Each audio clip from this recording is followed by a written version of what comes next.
Greetings, Nia Akoma. This is Montsho and Nwasha, the Akoma House Initiative, culturally based counseling and consulting, the art and science of Black love culture, and the founders of the Black Love School. Coming to you today again, people. We hitting this every day, striving to do a snippet on something that we think is important as we enter into the summer and the peak of the westernized world year of love is in the summer. It's the heat of love, sex, and intimacy. And so we decided to really do a challenge and really reach out to you every day real quickly. And so look out for a live every day. Now, today we wanted to just talk briefly about rock bottom moments, and we want to be transparent and share some of our rock bottom moments in our life. I don't know if we're doing our love together or in our life. Let's see. But I want to open it up with the beautiful Nwasha and say, what could you share with the people about a rock bottom moment? Let me see if I'm definitely sharing from in our life.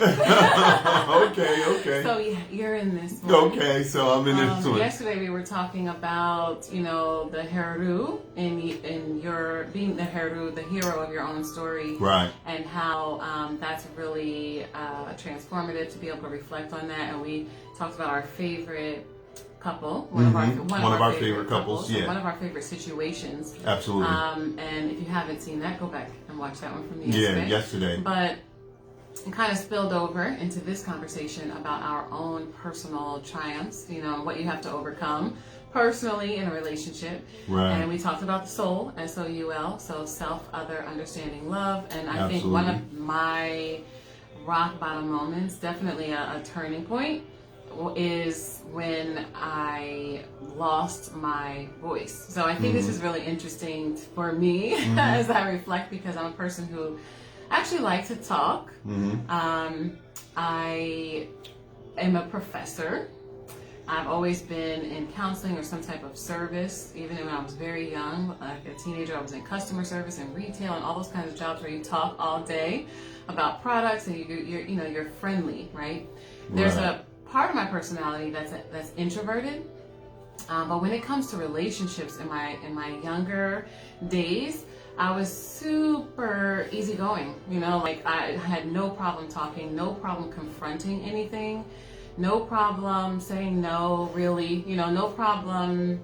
I had a really easy, fun, light relationships that I didn't feel any kind of nervousness about, or any type of inauthenticity. I don't even know if hopefully this idea is coming across. Let me know in the comments if you know what I mean. But then you met Montsho? Then I met Montsho. So the voice taker. Here comes the rock bottom. Let me just say, the day that really stands out as this rock bottom moment of losing a voice, like this is the day that I still remember. I can go instantly transported back to this day, is after we were going to get a divorce, basically in the first couple days of getting married.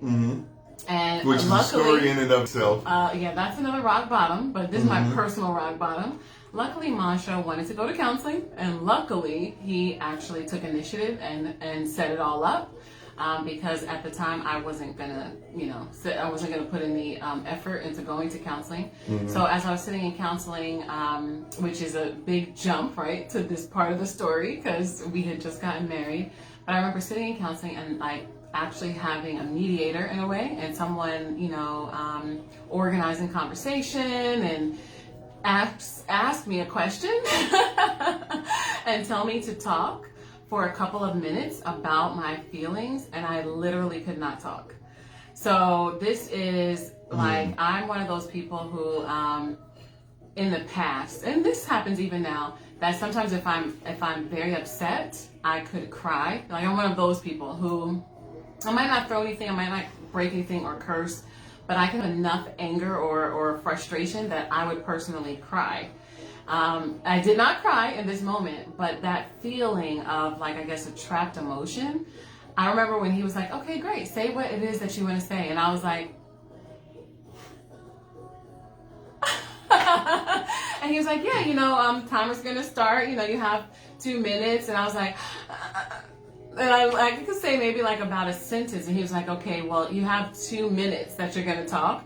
And I just remember being like, in my own head, I really felt like I was going crazy. Like I felt like, man, I can't say something in this, environment right now. Literally. It's not like I can't say it. I don't know what to say. I can't say it. And maybe I'm stumbling on words.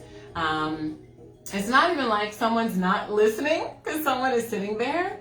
But it was like I literally could not speak. And I after we've been together, for years before we even got married. We had done our rite of passage.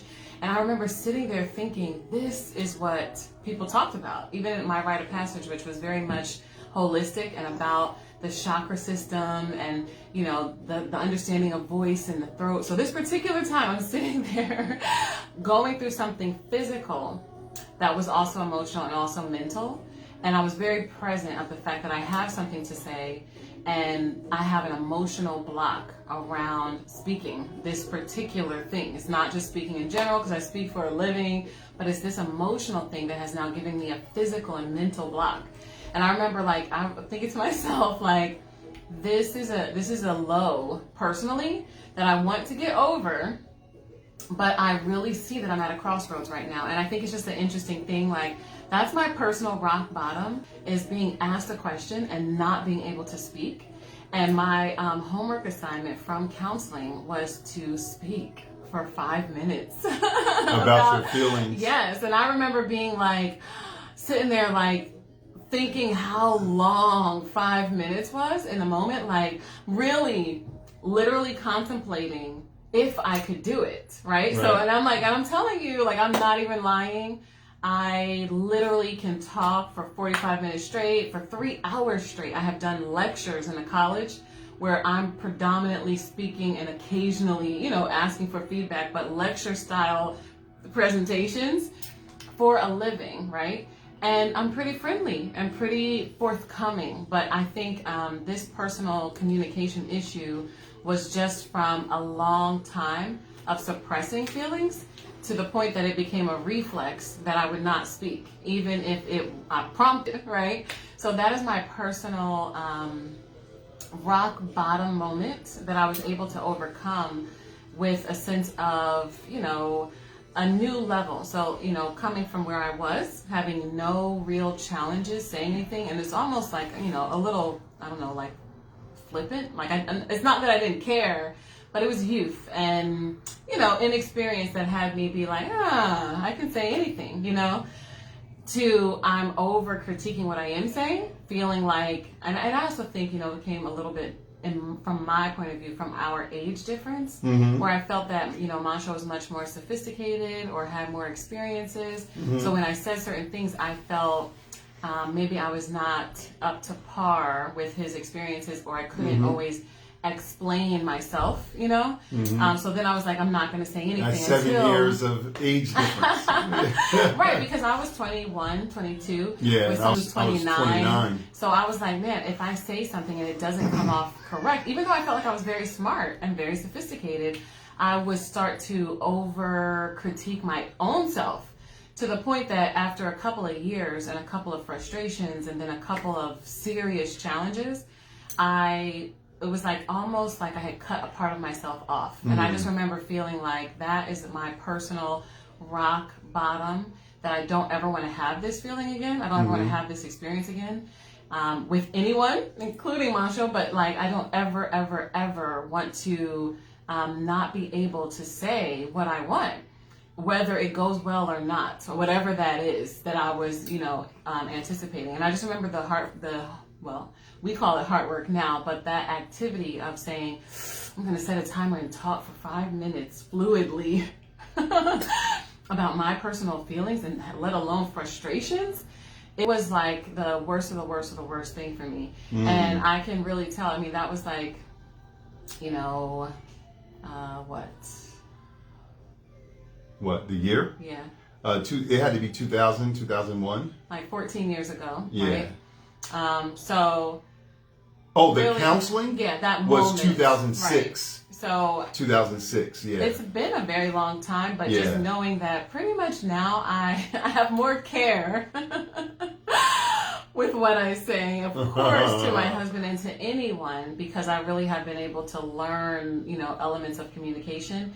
But I also have a lot of, I believe I'm more authentic now in whatever the feeling is. I'm much more able to be in the moment. I'm much more able to, you know, handle my own critiques of what I'm going to say, where it doesn't limit me. And I'm also able to handle other people's critiques of what I say in a much better place, you know. So really being able to see a before, a personal rock bottom, like this is the moment that I knew I had to do something, and to be on the other side of that, you know, thinking back is just really interesting as we reflect on these things. I think, you know, many things that you said stand out to me today, and I recall that time. It must but have been crazy from your point of view. Yeah. It definitely like, was, because, you know, I've never had the problem with expressing myself emotionally, or I hadn't for a very long time. I did when I was much younger, much younger. But you know, I think that you know, we learned through our experience and through the people we work with that being a speaker, being a professor, being an educator, being an author, writing books, speaking in public, being a high-level professional, as many of the people that we work with are, doesn't mean that you can speak well in a relationship. It's a totally different type of communication. It comes from a different place. It comes from a different place emotionally and psychologically, and it's measured differently. That's true. And so we always say that to people, because some of the people we deal with are high level professionals, celebrities and other things, and you can't tell them that they don't speak well in relationships, but we show them that they actually don't. You know, it's the speak well. I think a lot of times we just stop there. With I speak well. You know, whatever that means. I'm a good communicator. I close deals. I bond with people. Yeah, I sell real estate. I got a new movie coming out. I got whatever. I got 200 patients on my client list or whatever. None of that matters in the intimate relationship. I think I saw that. This is where I really understood that the purpose of communication changes, right? And this is how you show up mentally and emotionally when the purpose is different. And I think that that's something that ideally you would be taught, but I think after you learn language, like we always say, you just learn words. And you can make jokes and you can be smart, and you know, you can connect and you can understand what another person is saying, whatever language you learn.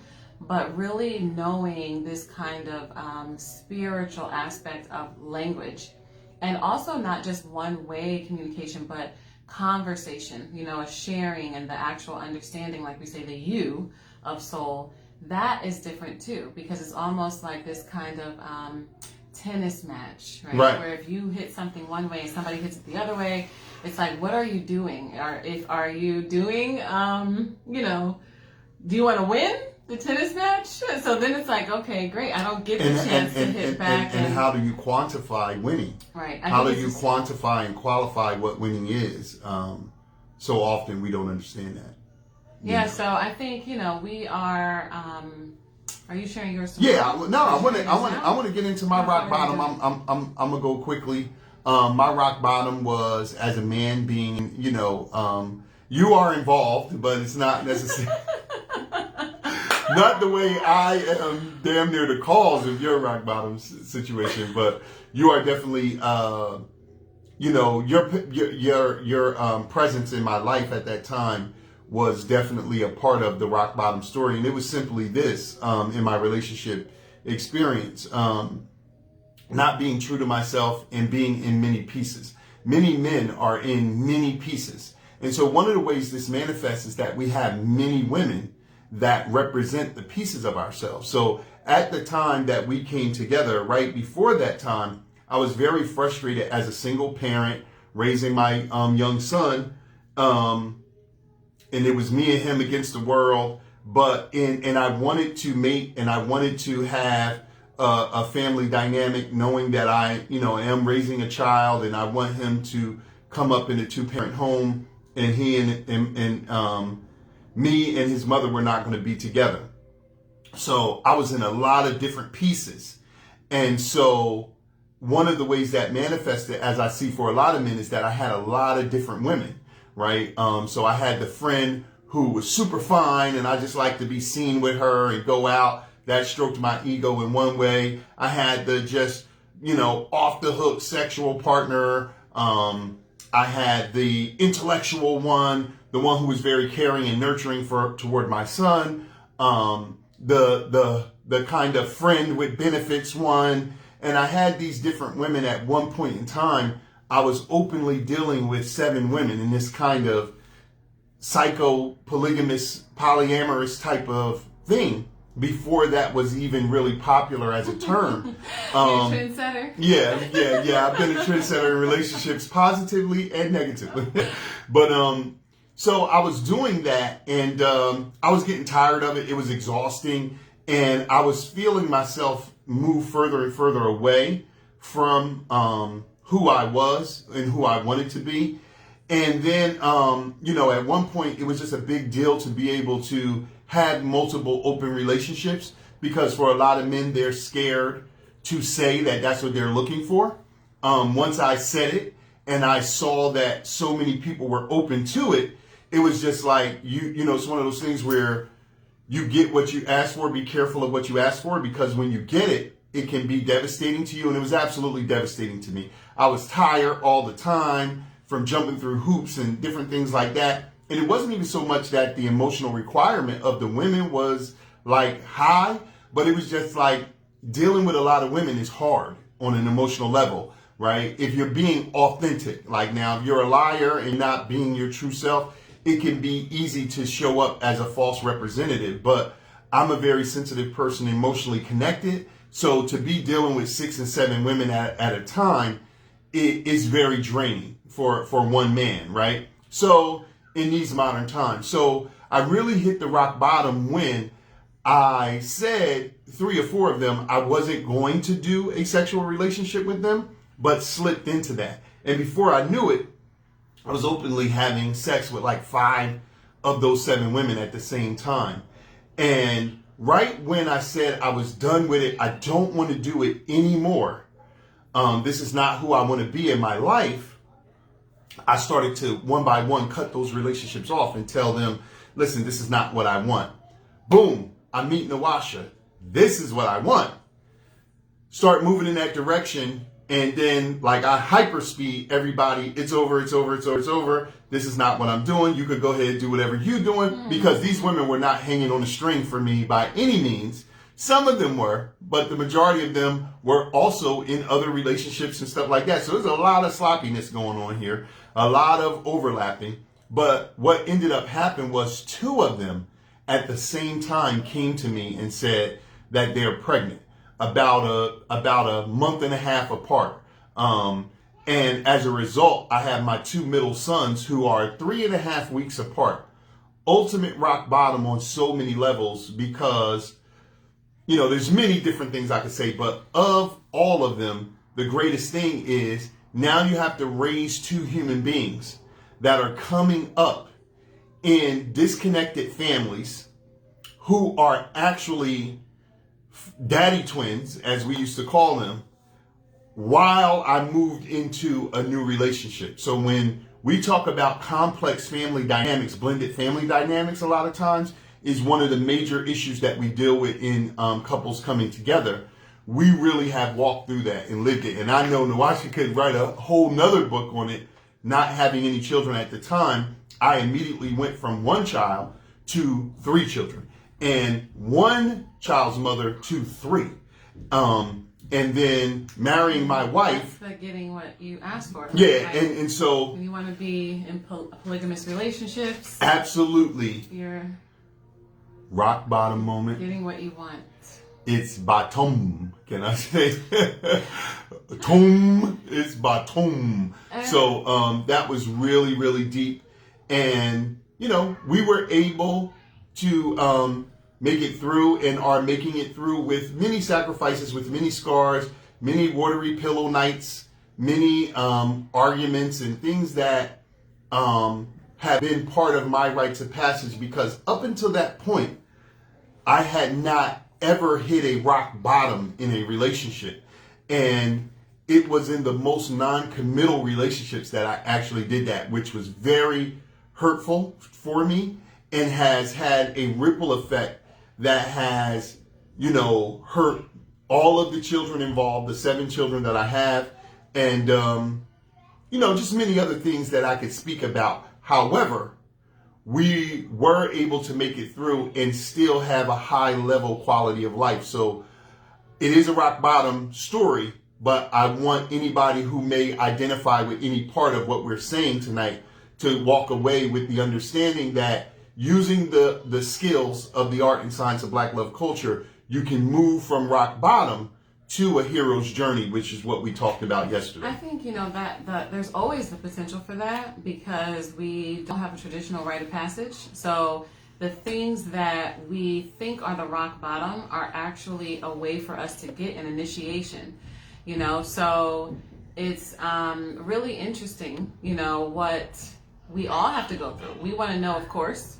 I don't know if you want to share your personal rock bottom right here in the comments, but Jacob, if you want to, you know, inbox us, story. We, of course, always want to hear, you know, what people reflect on from their rock bottom.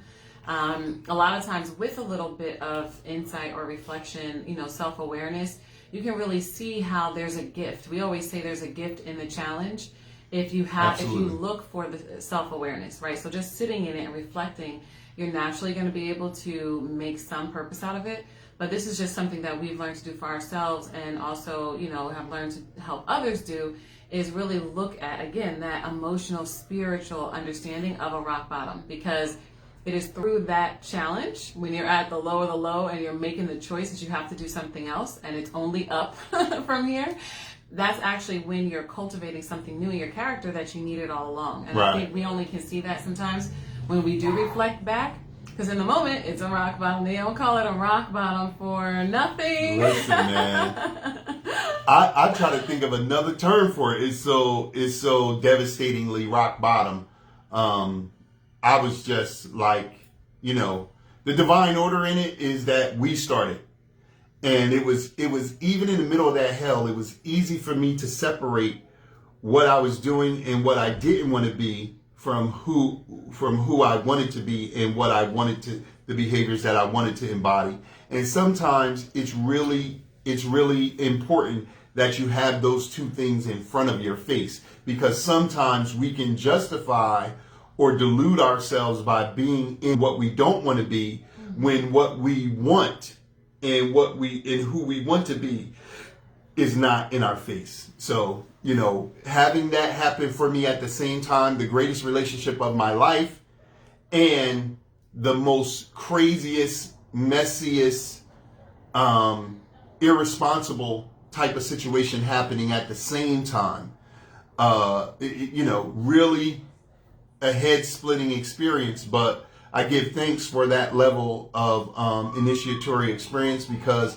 it began to prepare me for the work that we're doing today. And the stories that I have heard over these last 15 to 17 years and the people that we have helped, I'm grateful that I've had a firsthand experience. And I'm grateful for all of my children and their mothers. And, you know, despite many angry nights of disagreement and things like that, we've maintained, and I'm mostly proud of how I have shown up as a father throughout this very difficult experience for these children that didn't ask to be born and were born into very hellish situations. So these are our rock bottom stories, a snapshot. I mean, we could write books on both of them. We could go in on both of them. That could be the next title. Yeah. But this is 30 Days of Black Love. We're coming to you every day live shortly. So please look out. We'll be sending out messages letting people know we're going live, but we want to just share, our insight about various different things. So today, our rock bottom moments. So what are your rock bottom moments? Please share. Please, reach out if you need some assistance. But just open up your voice, as Nwasha was saying, and talk about your experience. It's very cathartic, and it's step one of making change. And getting the awareness, right, to see the greater purpose, the greater meaning, right, and benefit. So if all things are happening for your divine good and for, moving life forward, then the rock bottom story that you have can serve you. So on that note, we're going to say Akoma. As always, we greet you in peace and say Akoma. Akoma.